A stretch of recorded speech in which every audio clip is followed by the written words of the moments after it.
you can say the policy of, for example, in Delhi, all the women are allowed to travel free in metro and in buses.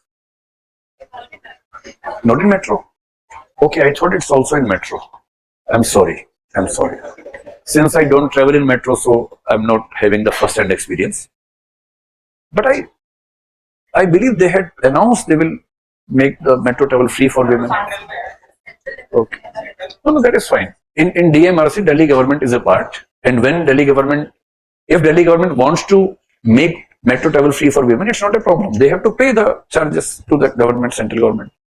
They can pay to the DMRC. It's not like they have to decide.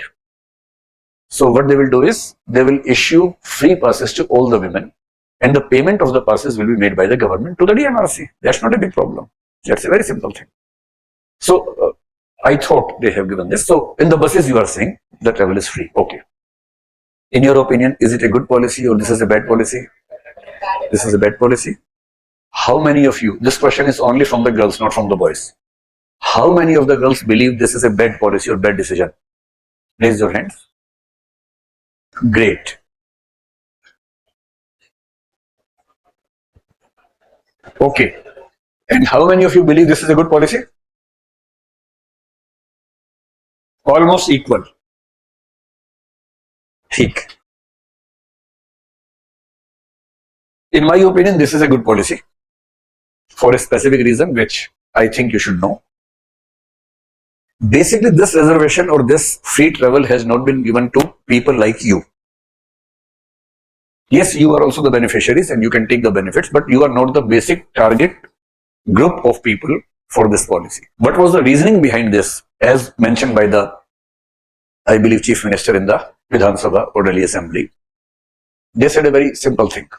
I happen to know some people from all the political parties at good levels. One of my good friends who is at a very high level in Aam Aadmi Party, I was discussing with him about this policy only. I asked him, what made you announce this policy? I knew the reason, but I wanted to listen from him. What does he say? And he gave a very simple reason. He said, people are saying, why are you making women paralyzed and why are you treating them like, why are you pampering them? Why are you doing so much of protection to them? They can manage on their own. They are independent people. Why do you treat them like this? Then he said, we are okay with this. All the women who can pay the travel charges and want to pay, they are most welcome. They should pay. When are we stopping them? They should pay. This policy is aiming for the people, for the women belonging to the weaker sections, weaker economic section. In Delhi, out of the population, at least 50-60% of the people are almost in the slums or slum-like areas. And those women, they work for the domestic things in the other houses. And in general, their monthly income is around 7, 8, 9, 10,000 rupees, sometimes 12,000 rupees. Generally, this is the highest level of salary. None of them is in organized sector, because in Delhi, as per the government's notifications, the minimum wages in Delhi are more than 16,000 rupees now. So whosoever works in Delhi in a private company, he or she is entitled to get at least 16,500 rupees, I believe. That is the minimum wages for 26 days into 8 hours work. But this applies only to the companies. One who is working in a domestic atmosphere, the family of someone is not a company, so it's not an organized job. So at the maximum, they earn 7, 8, 9,000 rupees. Now this woman is having 2 kids, let us assume. They are living in a slum. And if she goes to the workplace, if she has to take 1 or 2 buses, let us assume, which is a simple thing in Delhi, she must be spending at least 70, 80 or 100 rupees every day in the buses. And she is going almost 26 days for the work. And if she is able to save around 2,600 rupees in a month, or you have to remember, money saved by the man may go to something else, maybe for the drinks, maybe for the liquor, may, not always. But it is believed that money saved by mother essentially goes into the betterment of the family. And this 2,600 or 3,000 rupees will be spent for the education or health or hygiene of the family. For you, 3,000 rupees may not be something very important in a month, But when you look at the condition of the women who have families and who earn only 7,000-8,000 rupees in a month working throughout the day, then you understand that they are playing basketball and their height is very less. So when you decide about the policy or the fairness of the policy, it's not possible for the government to make a policy, this reservation will not be given to the girls studying in Karolbag and the girls studying in Delhi University. It becomes very difficult practically to execute the policy if we have so much riders to the policy. It's very difficult.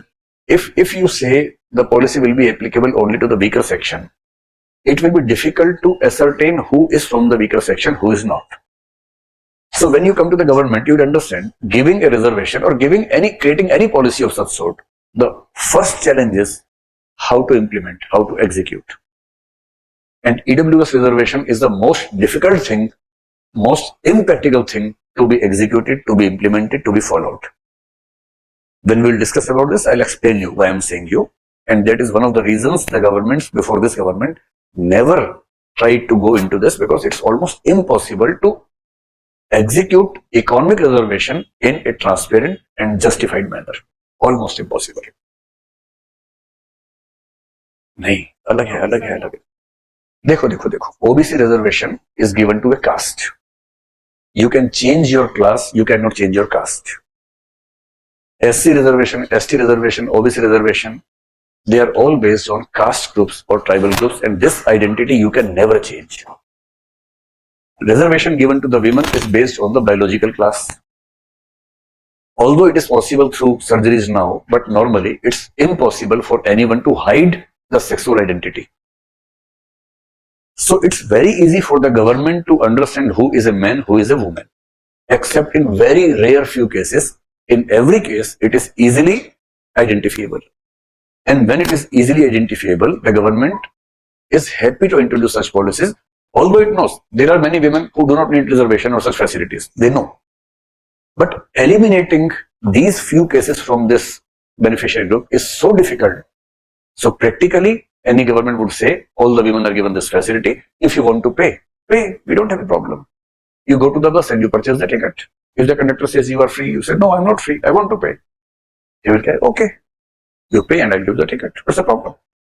But when you make a policy, you have to be clear that it should be practically possible to implement the policy. Anyway,